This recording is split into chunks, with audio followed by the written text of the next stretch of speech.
Philippe Hérissé, bonjour. Bonjour. Vous êtes directeur du développement commercial après-vente chez Volvo Trucks France. Est-ce que vous pourriez, s'il vous plaît, nous présenter en quelques mots les calendriers d'entretien? Bien sûr. Les calendriers d'entretien définissent les échéances d'entretien à réaliser sur un véhicule pour le maintenir en état, et ce conformément aux préconisations du constructeur. Recourir à un plan personnalisé, c'est donc avoir l'assurance que son véhicule parcourra de nombreux kilomètres durant de nombreuses années. Alors, comment sont-ils construits? Est-ce que ces calendriers, ces plans sont identiques pour tous les véhicules? Non, absolument pas. Ils sont personnalisés, c'est-à-dire qu'ils vont prendre en considération un certain nombre d'éléments, notamment le kilométrage parcouru, la topographie, les équipements spécifiques présents sur le véhicule ou encore l'exploitation que le client va en faire.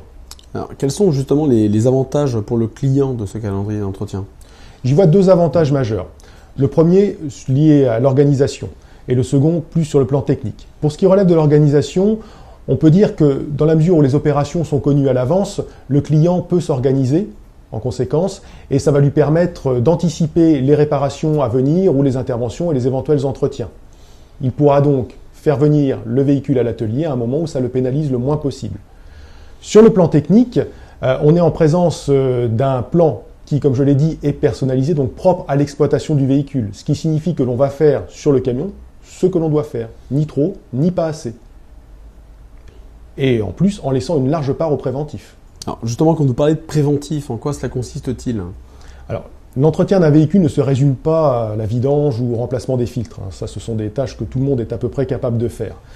Nous, dans le cadre du plan de maintenance Volvo et des calendriers d'entretien, nous allons au-delà. C'est-à-dire que nous allons mener des véritables opérations de contrôle, et je pense notamment au service complet, qui recouvre pas moins de 100 points de contrôle sur le véhicule. C'est-à-dire que le camion est passé au peigne fin à l'intérieur, à l'extérieur.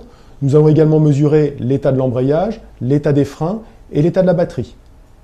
En plus de ces points-là, nous contrôlerons un certain nombre d'éléments de manière à faire du préventif sur le véhicule. Alors, au-delà du service complet, j'imagine qu'il y a d'autres spécificités à ces plans de maintenance personnalisés? Oui, comme je l'ai dit, il y a des opérations préventives et notamment le véhicule est un organisme complexe et qui nécessite de se pencher sur certaines parties un peu sensibles. Je prendrai un exemple tout simple qui est celui du réglage soupape et injecteur.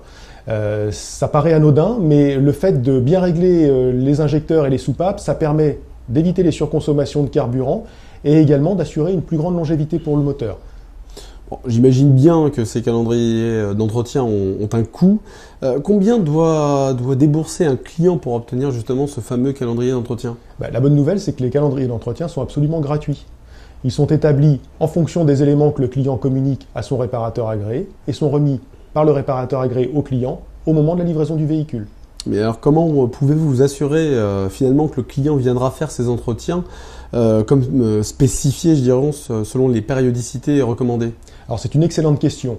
C'était pas encore évident il y a quelques années, mais depuis peu on dispose d'un outil absolument révolutionnaire qui va nous permettre de planifier l'activité à l'atelier, c'est-à-dire que chaque réparateur agréé équipé de ce fameux outil va pouvoir contrôler chaque semaine, chaque mois, chaque trimestre les interventions programmées sur les véhicules des clients, le contacter et l'inviter à se présenter dans l'atelier pour faire l'entretien. Ça semble quand même très pratique. C'est absolument pratique et dans la mesure où on peut même relancer les clients par mail ou par SMS, vous comprendrez que c'est un outil résolument moderne. Et comment s'appelle finalement cet outil révolutionnaire? Cet outil s'appelle Planner et je vous invite à le découvrir très rapidement dans nos ateliers. Merci Philippe Hérissé. Merci, c'était avec plaisir.